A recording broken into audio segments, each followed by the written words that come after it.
This video is brought to you by ncix.com. Great technology, selection, and service.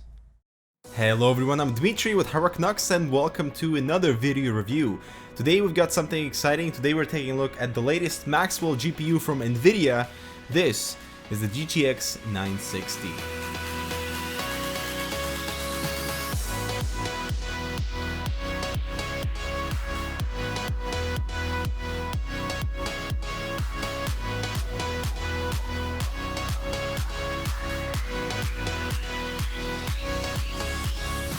And if we take a step back to review what Maxwell architecture has delivered is incredible performance per watt.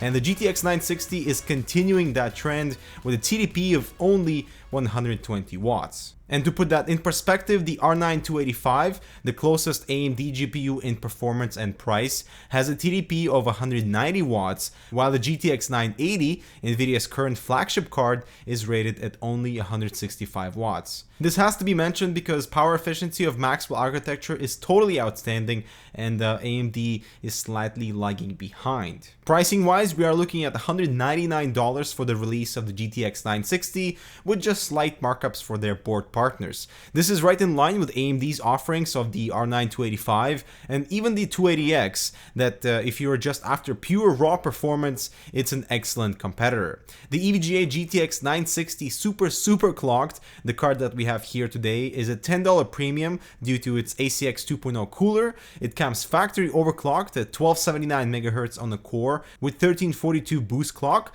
That is 17% higher than the base clock on the reference card. And this leaves a ton of headroom for overclocking, and that makes us happy.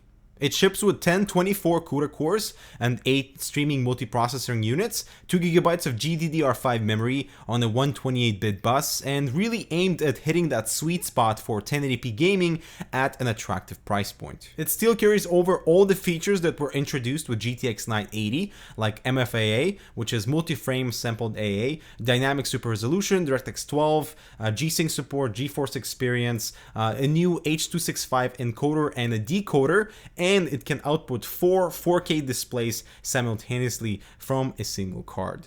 For display output on our EVGA super clocked, we're looking at a total of 3 DisplayPort 1.2, HDMI, and dual link DVI. EVGA has added a memory MOSFET cooling plate. You can see it right above the PCB that actually helps to lower the temperatures of both the memory and MOSFETs.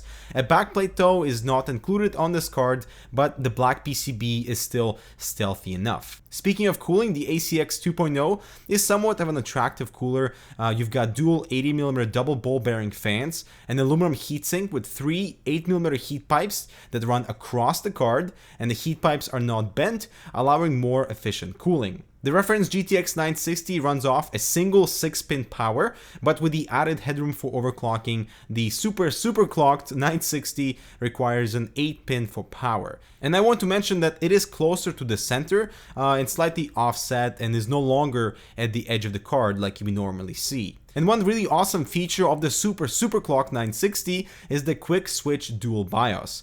It's right behind the 8-pin power. When it's in the left spot, the fans don't spin at all, so the card runs completely silent until the GPU goes over 60 degrees Celsius. This is actually a brilliant feature to reduce the operational noise of the card, perfect for home theater PCs. Plus, in some games, the fans don't even kick in because the card does not reach 60 degrees Celsius.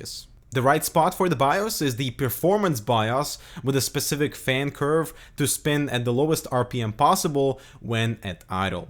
And with that out of the way, let's see exactly how the EVGA GTX 960 super clocked ACX 2.0 performs.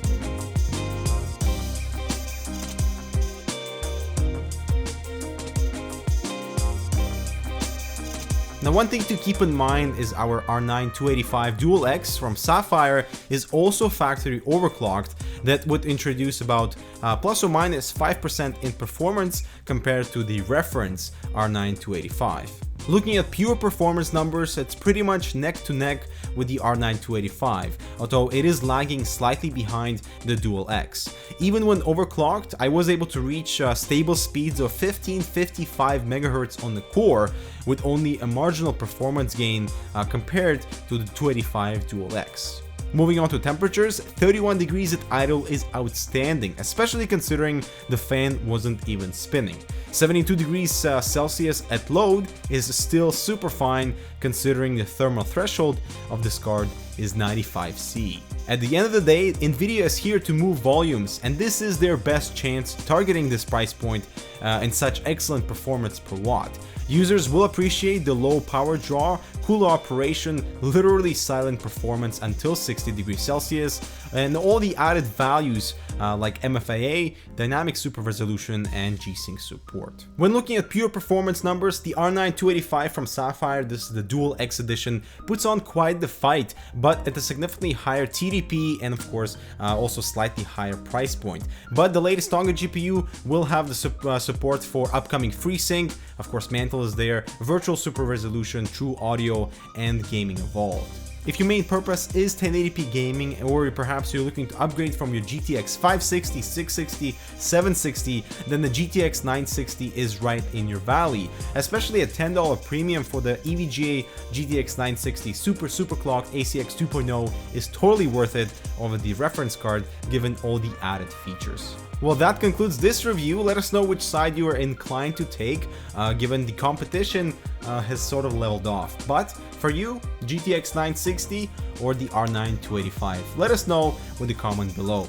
As always, thank you so much for watching. Don't forget to subscribe for more similar content. Like this video if you found it helpful, and we'll see you in the next one.